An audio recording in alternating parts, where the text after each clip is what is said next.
ఫోటోని కుట్టేద్దాం. నగరంలో సరికొత్తగా ట్రెండ్ అవుతున్న ఎంబ్రాయిడరీ స్టైల్. పూర్తి వివరాలకు చదవండి రేపటి సాక్షి హైదరాబాద్ ఎడిషన్. ప్రతిష్టాత్మక భారత కంపోల్ట్రల్ అండ్ ఆడిటర్ జనరల్ గా ప్రమాణ స్వీకారం చేశారు ఆంధ్రప్రదేశ్ కు చెందిన ఐఏఎస్ అధికారి కొండ్రు సంజయ్ మూర్తి. రాష్ట్రపతి భవన్లో జరిగిన కార్యక్రమంలో రాష్ట్రపతి ద్రౌపది ముర్ము ఆయనతో ప్రమాణం చేయించారు. ఈ పదవి చేపట్టిన తొలి తెలుగు వ్యక్తిగా ఘనత సాధించారు సంజయ్ మూర్తి.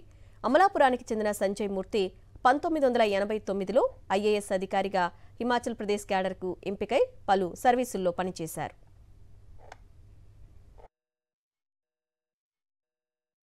ప్రతిష్టాత్మక భారత కంపోల్ట్రల్ అండ్ ఆడిటర్ జనరల్ గా ప్రమాణ స్వీకారం చేశారు ఆంధ్రప్రదేశ్ కు చెందిన ఐఏఎస్ అధికారి కొండ్రు సంజయ్ మూర్తి. రాష్ట్రపతి భవన్లో జరిగిన కార్యక్రమంలో రాష్ట్రపతి ద్రౌపది ముర్ము ఆయనతో ప్రమాణం చేయించారు. ఈ పదవి చేపట్టిన తొలి తెలుగు వ్యక్తిగా ఘనత సాధించారు సంజయ్ మూర్తి. అమలాపురానికి చెందిన సంజయ్ మూర్తి 1989లో ఐఏఎస్ అధికారిగా హిమాచల్ ప్రదేశ్ క్యాడర్కు ఎంపికై పలు సర్వీసుల్లో పనిచేశారు.